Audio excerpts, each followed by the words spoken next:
माना कि बात होती नहीं हमारी, मगर याद तो तुझे भी आती होगी। नमस्कार, जय हिंद साथियों। रीट एग्जाम 2021 हेतु सामाजिक अध्ययन की कमाल की मैराथन सीरीज जो चला रहे हैं, सीरीज संख्या 49 भारतीय संविधान व लोकतंत्र, यहाँ से प्रश्नों का संकलन किया जा रहा है। पहला सवाल प्रारंभ करने से पहले निवेदन, वीडियो को लाइक कर दें, शेयर कर दें। पहली बार देख रहे हैं तो सब्सक्राइब भी कर लीजिएगा। कई बार वीडियो को नोटिफिकेशन नहीं जाता तो टेलीग्राम चैनल है अपना कवि आदि गणेश हिंदी नाम से, इस पर जो मैं है लिंक शेयर कर देता हूं, तो वहां से भी आपको पता चल जाएगा। आदि की आवाज़ नाम से मेरा दूसरा यूट्यूब चैनल है, वहां पर भी आप कविताएं व्लॉग वगैरह देख सकते हैं, उसको भी सब्सक्राइब कर सकते हैं। प्रारंभ करते हैं। पहला सवाल आज की सीरीज का, जन्म के आधार पर भेदभाव निषेध किस अनुच्छेद में वर्णित है? अनुच्छेद 14, 15, 16 या फिर 17?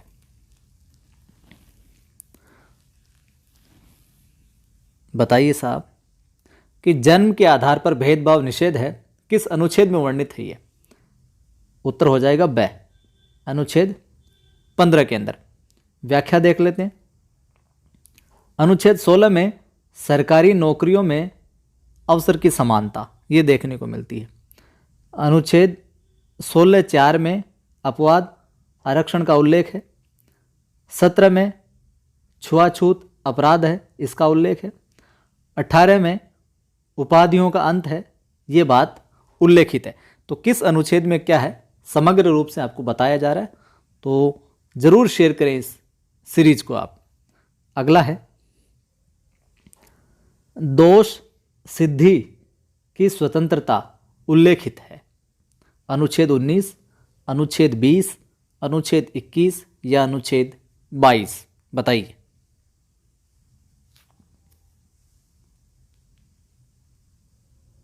उत्तर हो जाएगा अनुच्छेद 20 ब। और व्याख्या देख लेते हैं। अनुच्छेद 19 में क्या आएगा? 6 स्वतंत्रताएं वर्णित है अनुच्छेद 19 में। अब देखिए, पूछा जा सकता है 19(1) क के अंदर अभिव्यक्ति की स्वतंत्रता देखने को मिलती है। 19(1) ख के अंदर शांतिपूर्ण सम्मेलन की स्वतंत्रता, आप शांतिपूर्ण तरीके से सम्मेलन है जो कर सकते हैं। 19(1) ग के अंदर संगठन बनाने की स्वतंत्रता है, आप संगठन बना सकते हैं। अगला 19(1) घ के अंदर कहीं भी घूमने की स्वतंत्रता है, आज़ाद आप कहीं भी जाके भ्रमण करने हैं। तो 19(1) अंग कहीं भी रहने की स्वतंत्रता है, कहीं भी रह सकते हैं। 19(1) 6 के अंदर व्यापार की स्वतंत्रता, आप किसी भी जगह जाके किसी भी राज्य में जाके व्यापार है जो कर सकते हैं। आगे देखिए, अनुच्छेद 21 में क्या है? निःशुल्क शिक्षा का अधिकार, निजता का अधिकार। अनुच्छेद 22 में गिरफ्तारी में संरक्षण अधिकार। यह है बाकी के अनुच्छेदों में। अगला सवाल देखिए, बाल श्रम निषेध किस अनुच्छेद में वर्णित है? बाल श्रम निषेध है जो किस अनुच्छेद में वर्णित है? अनुच्छेद 23, 25, 24 या फिर 21?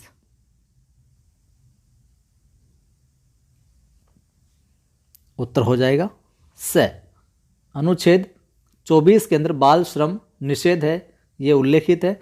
और अनुच्छेद 23 के अंदर मानव दुर्व्यवहार निषेध, इसका उल्लेख मिलता है।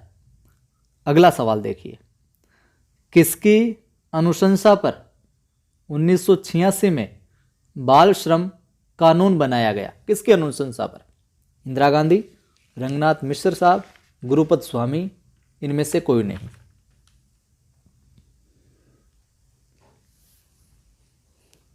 उत्तर हो जाएगा स, गुरुपद स्वामी की अनुशंसा पर 1986 में बाल श्रम कानून बनाया गया।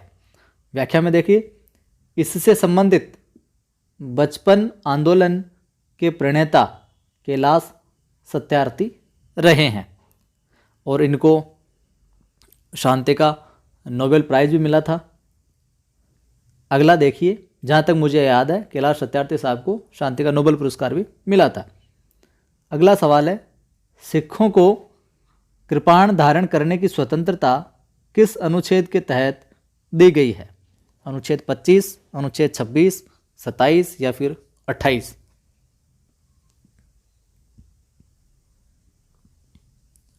क्या उत्तर होगा?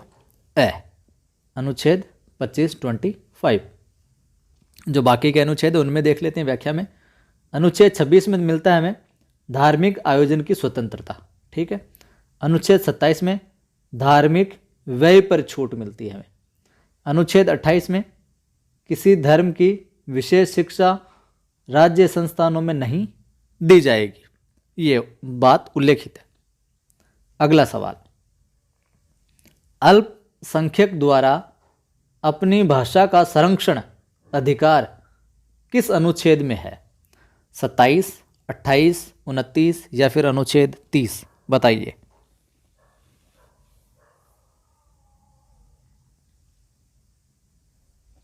उत्तर हो जाएगा से। अनुच्छेद 29 के अंदर अल्पसंख्यकों द्वारा अपनी भाषा का संरक्षण अधिकार उल्लेखित है, और अनुच्छेद 30 में अल्पसंख्यकों द्वारा शिक्षण संस्थानों की स्थापना। अगला सवाल देखिए, इस अधिकार को गार्ड कहा जाए तो अतिशयोक्ति नहीं होगी। यहाँ किस अनुच्छेद की बात हो रही है? गार्ड यानी जनतंत्र का पहरेदार। अनुच्छेद 31, 32, 33 या 34? किसकी बात हो रही है?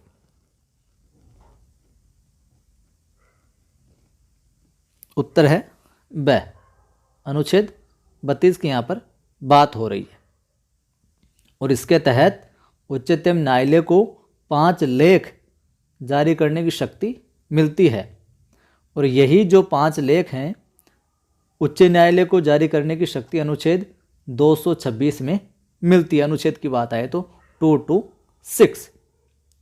अगला सवाल है, सबसे शक्तिशाली रिट है बंदी प्रत्यक्षीकरण, परमादेश, प्रतिषेध या उत्प्रेषण?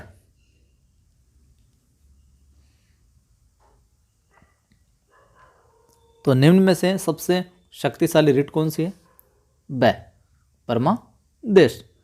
और यह केवल सरकारी जो पदाधिकारी के हैं के विरुद्ध लागू की जा सकती है।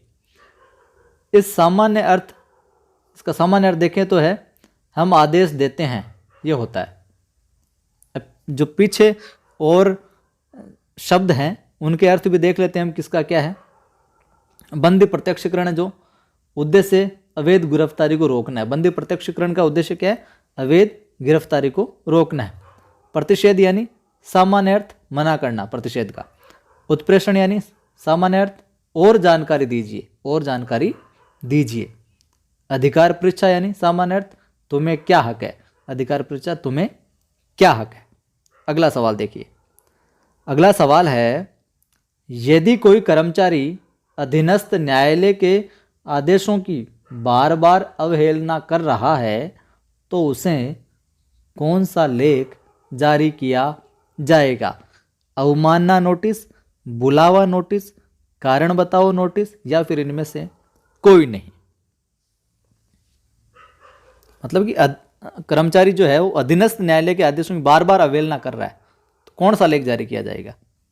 उत्तर हो जाएगा ए, अवमानना नोटिस है जो जारी किया जाएगा। अगला सवाल, मार्शल लॉ किस अनुच्छेद में वर्णित है? मार्शल लॉ किस अनुच्छेद में वर्णित है? अनुच्छेद 33, अनुच्छेद 34, 35 या फिर 36? क्या हो जाएगा उत्तर? ब, अनुच्छेद 34, 34 के अंदर मार्शल लॉ है जो वर्णित है।